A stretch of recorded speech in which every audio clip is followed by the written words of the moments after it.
Well, look who came to Columbus, Ohio. Our friend Addie, the Atom. Hello. It's cold. You shouldn't be cold. You make your own warmth, don't you? Yeah, he's sulking now. News, ladies and gentlemen, of our friend the Atom, because there's so much of it today. Start with this: Japan won't be building any more nuclear plants. Prime Minister Naoto Kan said Tuesday Japan would abandon plans to build more nuclear reactors, saying his country needed to, quote, start from scratch in creating a new energy policy. That announcement came as Japan allowed residents of evacuated areas around the stricken Fukushima plant to briefly revisit their homes, just to get a dose. The decision will mean the abandonment of a plan the Kan government released just last year to build 14 nuclear reactors by 2030 and increase the share of nuclear power in Japan's electricity supply to 50%. Japan already has 54 reactors.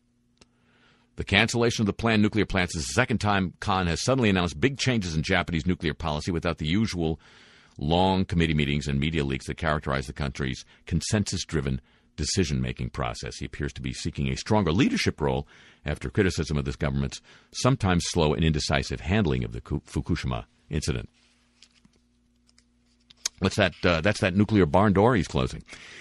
The operator of the Tsuruga nuclear power station in central Japan said this week a minute amount of radiation leaked from the plant. Japan Atomic Power said the radiation was released from Tsuruga a week after the operator found higher levels of radioactive substances in coolant water. Those are two separate incidents at this plant, nowhere near Fukushima. In 8 days took place amid growing public concern in Japan about nuclear. The Tsuruga plant is located on the west coast of Japan, some 500 kilometers. Anybody know what a kilometer is? Southwest of Fukushima, was not affected by the disaster. Meanwhile, here's an interesting little twist in Addie's race across the world. Japan and the U.S. are in negotiations, according to this report, negotiations with the Mongolian government over the possible construction of a storage facility for spent nuclear fuel. In answer to the question, well, why don't we just put it all in Outer Mongolia? The answer is, we're thinking of that. Officials from Japan's Ministry of Economy, Trade and Industry and the U.S. Department of Energy held informal talks with their Mongolian counterparts to build such a facility shortly before Japan's earthquake, according to a Japanese newspaper, the Mainichi Daily. The plan would enable Japanese and U.S. nuclear plant exporters, including GE, well, it's Mongol imagination, to better counter the challenge from Russian and French companies in the global nuclear market by selling reactors and nuclear waste disposal services together as a set. It's a match set. The plants and the dumps in Mongolia. In return, Tokyo and Washington would provide nuclear technology to Mongolia. Except for one thing. Mongolia says it's not true. Mongolia has not been in talks about importing nuclear waste from other countries, according to its embassy in Vienna. The country's 2009 nuclear energy law, quote, does not envisage import of nuclear waste from other countries, said the statement from the embassy. So I guess that means price wasn't high enough. Try again, boys. One of the reactors at the crippled Fukushima nuclear power plant has a hole in its main vessel. That's a good thing, right? Following a meltdown of fuel rods leading to a leakage of radioactive water, its operator said this week. But that's a good thing. Seriously, isn't it? It's got to be. Otherwise, why would they? The disclosure by TEPCO is the latest indication that the disaster was worse than previously disclosed, making it more difficult to stabilize the plant. The discovery of the leak provides new insight into the sequence of events that triggered the partial meltdown. The battle to bring Fukushima under control has been complicated by repeated leaks of radioactive water. Workers have been pumping water into at least 3 of the 6 reactors to bring their nuclear fuel rods to a cold shutdown, but after repairing a gauge in the number 1 reactor this week, TEPCO discovered the water level in the vessel that contains its nuclear fuel rods had dropped about 16 feet below the targeted level, which would cover the fuel under normal operating conditions. There must be a large leak, says Junichi Matsumoto, general manager of the utility. The fuel pellets likely melted and fell, and in the process may have damaged the pressure vessel itself and created a new hole. U.S. nuclear experts now say the company may have to build a concrete wall around the unit because of the breach, and this could now take years. But wait, there's more. There's so much more. Addie? I'm ready. Okay. Nuclear plant emergency generators like those that failed in Japan also failed during tests at the Seabrook station in New Hampshire and 32 other U.S. plants in the past 8 years, according to a report by a U.S. congressman who is opposed to nuclear power, Congressman Edward Markey.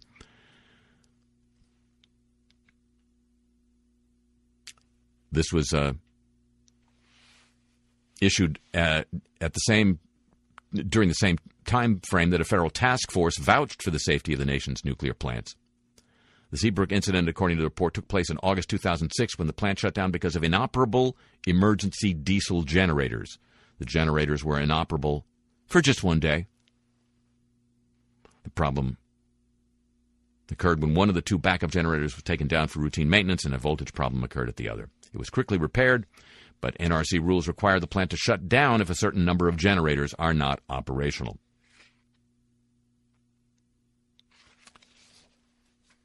The New York Times reported this week that despite repeated assurances that American nuclear plants are better equipped to deal with natural disaster than their ones in Japan, regulators said this week recent inspections had found serious problems with some emergency equipment that would have made it unusable in an accident. In addition, the staff at the Nuclear Regulatory Commission acknowledged the agency's current regulations and disaster plans did not give enough consideration to two factors that had greatly contributed to the disaster in Japan: simultaneous problems at more than one reactor, couldn't happen, and a natural disaster that disrupts roads and electricity and other infrastructure surrounding a plant. Couldn't happen.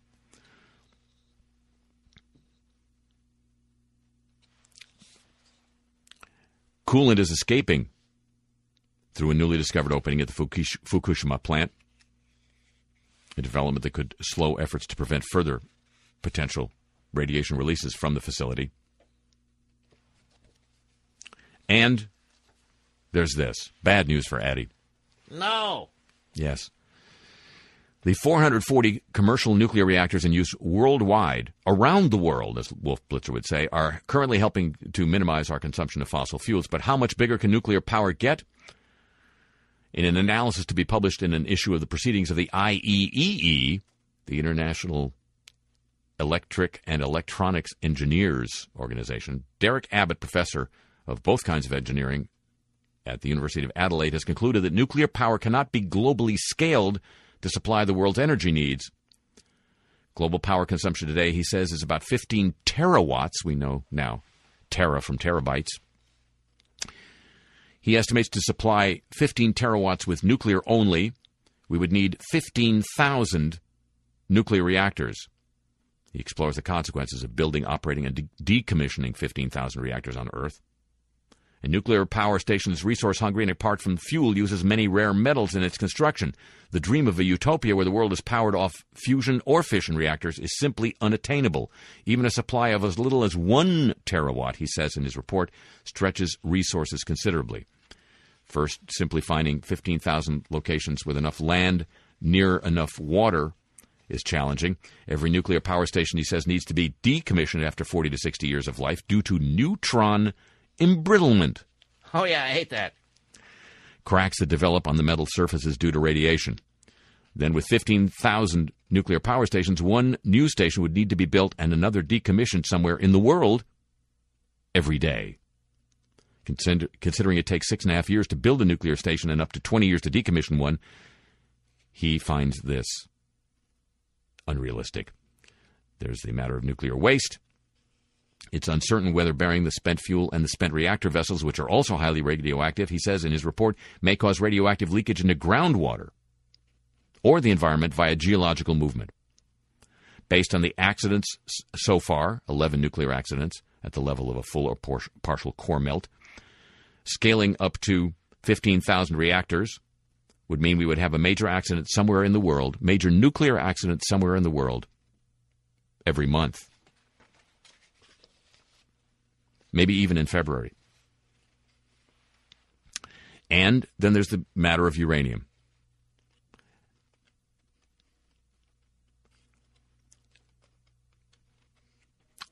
Abbott, in his report, says at the current rate of consumption, the world supply of viable uranium will last about 80 years. Scaling consumption up to 15 terawatts, the viable uranium supply will last for less than 5 years. And nuclear vessels are made of a variety of exotic rare metals.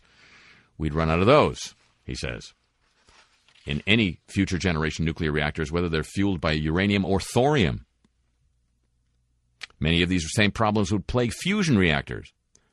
So he concludes, due to the cost, complexity, resource requirements, and tremendous problems that hang over nuclear power, our investment dollars would be more wisely placed elsewhere. What does he know? Addy got his Addy up. Clean, cheap, safe. Too bad to meter. Nuclear power, ladies and gentlemen. Addy, you going now? I'll just stay here. So. He'll stay here and sulk.